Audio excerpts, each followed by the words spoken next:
Episode की शुरुआत past से होती है और हम वोह्युल की लवर येसन को देखते हैं जो कुछ फायरफ्लाइज के पीछे चलती चली जा रही थी। तभी वो एक वैम्पायर को देखती है जो एक जानवर का खून पी रहा था। वो वैम्पायर उसको देखकर उसकी तरफ आने लगता है तो वो डर के गिर जाती है। वो वैम्पायर उसे काटने ही वाला था कि वहाँ वोह्युल आकर उसे रोक देता है। फिर वो येसन की तरफ हाथ बढ़ाता है। सीन शिफ्ट होता है और हम देखते हैं कि वोह्युल जुइने से कह रहा था कि चलो घर चलते हैं। जू अब भी थोड़ा डर रही थी। वो पूछती है कि तुम मुझे बचाने आए हो या मुझे पकड़ने आए हो। वोह्युल कहता है अभी के लिए यही मान लो कि बचाने आया हूँ। जू वोह्युल का हाथ पकड़कर उठने ही वाली थी पर अपने लैंडलॉर्ड को भागता देख वोह्युल को वहीं गिराकर उसके पीछे भागती है और जल्दी में अपना वॉलेट गिरा देती है। तभी वो लैंडलॉर्ड भागते हुए पुलिस की गाड़ी से टकरा जाता है और पुलिस वाले उसे अपने साथ स्टेशन ले जाते हैं। वहाँ वो उनको वोह्युल के बारे में बता रहा था कि वो इंसान नहीं है, वैम्पायर है। पुलिस वाला जू से पूछता है तो वो मना कर देती है और फिर अपने लैंडलॉर्ड से डिपॉजिट मांगने लगती है। फिर वहाँ और भी बहुत से लोग आ जाते हैं जिनके साथ उसने फ्रॉड किया था और सब उसे मारने लगते हैं। दूसरी तरफ वोह्युल सोचता जा रहा था कि कैसी लड़की है, मैंने उसकी जान बचाई और उसने थैंक यू तक नहीं बोला। चलता हुआ वोह्युल एक मॉल के बाहर आ गया था। वो देखता है कि अंदर से लोग बैग्स लिए हुए आ रहे हैं तो वो भी अंदर जाकर देखता है और बहुत सारे कपड़े ट्राई करता है। अब पैसे तो थे नहीं उसके पास बट उसको याद आता है कि जुइने ने एक अजीब से कार्ड से हॉस्पिटल में पैसे दिए थे तो वो वही कार्ड से पैसे फुल में पे करता है। फिर वो एक फोन भी देखता है तो उसे भी खरीद लेता है। ऐसे करते हुए वो बहुत ज्यादा पैसे यूज कर लेता है और सोचता है कि ये कार्ड तो बहुत कमाल का है। इधर जुइने दुखी मन से वापस लौट रही थी क्योंकि उसका फ्रॉड लैंडलॉर्ड पैसे देने के बजाय जेल जाने को रेडी था। फिर उसको रियलाइज होता है कि उसका वॉलेट उसके पास नहीं है, फोन भी डिस्चार्ज हो गया था तो वो बस सीधे घर पहुँचती है। वोह्युल भी उसके पीछे से घर पहुँचता है। उसके पास इतने सारे बैग्स देखकर वो पूछती है कि ये कैसे खरीदा। वोह्युल खुशी खुशी जू का कार्ड दिखाकर कहता है इससे। जू तो एकदम शॉक में चली जाती है। वो कहती है तुम तो 100 सालों से सोए हुए थे, फिर तुम्हें पता भी है कि इन सब चीजों को कैसे यूज करते हैं।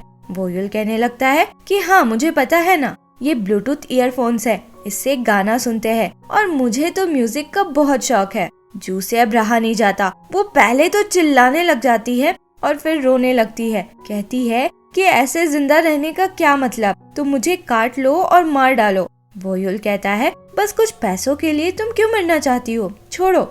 जू चिल्लाकर कहती है तुम्हें पता भी है उन पैसों के लिए मैं कैसे रह रही थी। पैसे बचाने के लिए मैं एक्सपायर्ड खाना खाती थी, बिना हीटर के सोती थी। वोह्युल कहता है ठीक है मैं तुम्हें वो पैसे लौटा दूंगा। तुम्हें क्या लगता है उस कॉफिन में जाने से पहले मैंने कोई प्लान नहीं बनाया होगा। फ्लैशबैक सीन में हम देखते हैं कि वोह्युल ने अपने कॉफिन के नीचे बहुत सारा गोल्ड छुपा दिया था ताकि जब वो इंसान बनकर वापस आए तो उसे कोई दिक्कत ना हो। पर वोह्युल जब अपना खजाना वाला बॉक्स चेक करता है तो वो पूरा खाली था। वोह्युल को तो समझ नहीं आ रहा था कि ये खाली कैसे है। वो वापस आकर जुइने को बताता है कि उसने बहुत सारा गोल्ड छुपा कर रखा था पर अब तो सब गायब है। जू फिर सारे कपड़ों की फोटो लेकर उसे बेचने के लिए अपलोड करती है। फिर वोह्युल से कहती है कि एक बात तुम समझ लो, अपने एंसेस्टर के किसी प्रॉमिस की वजह से मैं तुम्हारी बटलर बनकर नहीं रहूंगी। वोह्युल कहता है अगर तुम्हें मेरी बटलर नहीं बनना तो तुम्हारे पास कोई दूसरी जगह है क्या रहने के लिए। जुइने कहती है ये घर मेरा है, मैंने इनहेरिट किया है। अगर तुम्हें बिना बताए मैं ये घर बेच दूं तो तुम्हारे पास कोई जगह है रहने के लिए। दोनों इसी बात पे झगड़ा कर लेते हैं। जू को फिर किसी का मैसेज आता है जो कोट खरीदने में इंटरेस्टेड था। जू वोह्युल को एक स्टेशन का नाम बताकर कहती है कि अगले दिन वो वहाँ जाकर उस कस्टमर से मिले। अगले दिन जुइने काम पे चली जाती है और वोह्युल के लिए एक नोट छोड़ जाती है जिसमें उसने लिखा था कि टाइम पे स्टेशन चले जाना और वहाँ ब्लैक जैकेट और कैप पहने आदमी को ढूंढना और पूरे पैसे लेना, किसी तरह का डिस्काउंट मत देना। अब वोह्युल स्टेशन तो चला जाता है पर उसे एस्केलेटर यूज करना नहीं आता था। किसी तरह डरता हुआ वो यूज करता है तो उसको बहुत मजा आता है। स्टेशन में उसे बहुत सारे लोग कैप और ब्लैक जैकेट में दिखते हैं। वो सबसे कोट के बारे में पूछने लगता है। लास्ट में एक आदमी आता है जो कस्टमर था। ये आदमी वोह्युल का दोस्त ली सांग था। दोनों एक दूसरे को देखकर चौंक जाते हैं। वोयुल फिर उसे अभी तक जो कुछ भी हुआ सब बताता है और पूछता है कि उसका खजाना कहीं उसने तो नहीं लिया। तो ली सांग मना करता है। वोयुल फिर अपने दूसरे दोस्त पार्क दोंग से मिलता है, जो उसको देखकर बहुत इमोशनल हो जाता है। ली सांग वोयुल से कहता है कि इन 100 सालों में दुनिया बहुत बदल गई है। खून बिकना अब बैन हो गया है। सीसीटीवी होने की वजह से इंसानों का खून पीना तो अब पॉसिबल ही नहीं है, और अब तो साइंस की मदद से लोग स्पिरिट्स तक को पकड़ लेते हैं। वोयुल फिर दोनों से पूछता है कि तुम लोगों ने कुछ पैसे बचा कर रखा है क्या, 5 मिलियन वोन के आसपास। पर दोनों को देखकर लग रहा था कि उनके पास कुछ पैसे नहीं है। दूसरी तरफ हम दो सिख को देखते हैं, जो किसी मीटिंग में था। उसका आदमी आकर उसे बताता है कि जुइने का वो फ्रॉड लैंडलॉर्ड पकड़ा गया है। इधर जुइने अपना पुराना घर ऑलमोस्ट खाली कर चुकी थी। बची हुई आखिरी चीजें वो पैक ही कर रही थी कि वहाँ दोसिक आ जाता है और कहता है कि वो पास के एरिया में कंस्ट्रक्शन चेक करने आया था। दोनों अंदर आते हैं, तभी जुइने को एक कॉकरोच दिख जाता है। वो डर के चिल्लाने लगती है और दोसिक के पीछे छुपने लगती है। दोसिक हंसता हुआ कहता है कि तुम्हें एक क्रिमिनल से डर नहीं लगा, पर एक कॉकरोच से डर गई। दोसिक जू का सारा सामान ले चलने का ऑफर करता है और रास्ते में उससे पूछता है कि तुमने अपना नया घर कैसे लिया, तुम्हें तो डिपॉजिट मिला नहीं था। जू बताती है कि उसने अपने डैड से इनहेरिट किया। दोसिक जू को ड्रॉप करके जाने ही वाला था, तभी वोयुल वहाँ आ जाता है। वो दोसिक की तरफ देखकर कहता है कि हमारे घर में कैसे आना हुआ। दोसिक कंफ्यूज हो जाता है, तो जू कहती है कि ये मेरे एंसेस्टर्स को जानता था, इसलिए कुछ पर्सनल रीजंस की वजह से ये यहाँ रह रहा है। दोसिक वोयुल से हाथ मिलाता है, तो वो कहता है कि तुम्हारा हाथ तो बहुत ठंडा है। तो जू कहती है कि हाँ, इसका ब्लड सर्कुलेशन सही नहीं है। दोसिक के जाने के बाद जुइने वोयुल पे गुस्सा करती है कि तुम कैसे वैम्पायर हो, तुम्हें तो लोगों को अवॉइड करना चाहिए, तो तुम जाकर खुद को इंट्रोड्यूस करते हो। जू फिर कोर्ट के पैसे मांगती है। कुछ पैसे कम थे तो वो वोयुल को डांटती है और कहती है कि वो उसे लिख के दे कि वो कब तक उसके पैसे लौटाएगा। वोयुल 6 महीना का टाइम लेता है। जू कहती है कि अगर वो उस टाइम तक पैसे नहीं दे पाया तो वो घर बेच देगी। फिर हम नेक्स्ट डे का सीन देखते हैं। ली सांग वोयुल से कहता है कि पहले उसे अपने लिए आईडी बनवानी होगी, वरना उसे कहीं काम नहीं मिलेगा।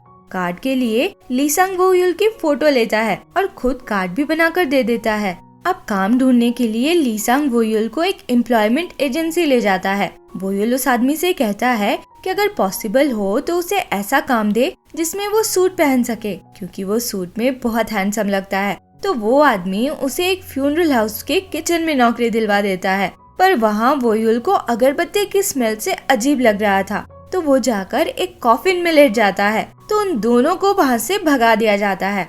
दोनों फिर मिल्क डिलीवरी करने का काम पकड़ते हैं। उसमें वोयुल को बहुत मजा आ रहा था, पर पहले ही दिन वो एक बाइक वाले से टकरा जाता है और बहुत से दूध के बॉटल डैमेज हो जाते हैं, तो उन्हें उस नौकरी से भी निकाल दिया जाता है।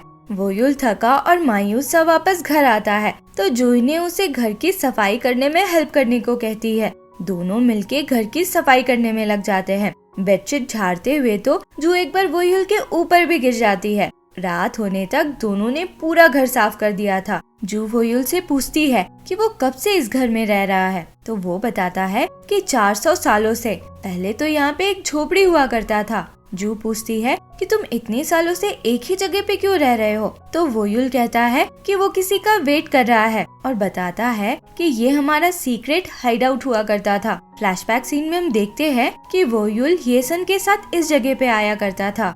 वोयुल जू से पूछता है कि तुम्हें मुझसे डर नहीं लगता क्या, तो जू कहती है कि मुझे वैम्पायर से ज्यादा डर इंसानों से लगता है। अगर तुम्हें मुझे मारना होता तो तुम मार चुके होते, पर तुमने तो मेरी जान बचाई है। जू फिर पूछती है कि तुम्हें उस दिन पता कैसे चला कि मैं कहाँ पे हूँ, तो वोयुल कहता है कि मुझे बस फील हुआ। जू को तो समझ ही नहीं आता। वोयुल फिर छत पे जाके चांद को देखता है और याद करता है कि उसने येसन से भी पूछा था कि तुम मुझसे डरती क्यों नहीं हो, तो येसन ने कहा था कि तुम तो मेरे सेवियर हो, तुमने मुझे बचाया है, तुम कोई मॉन्स्टर थोड़ी ना हो। इधर जू को एक टेबल के नीचे से एक पॉकेट वॉच मिलता है जिसमें उसके मॉम डैड की फोटो थी। उसे याद आता है कि उसके डैड ने जाते समय कहा था कि वो जल्दी वापस आएंगे और उसे ये वॉच दिया था रखने को। जू ने यही सब याद कर रही थी कि वोयुल के गले में वही मार्क आ जाता है और उसे जोर से पेन होने लगता है। वो दौड़ के अंदर आता है तो देखता है कि जूही ने जिस झूमर के नीचे बैठी थी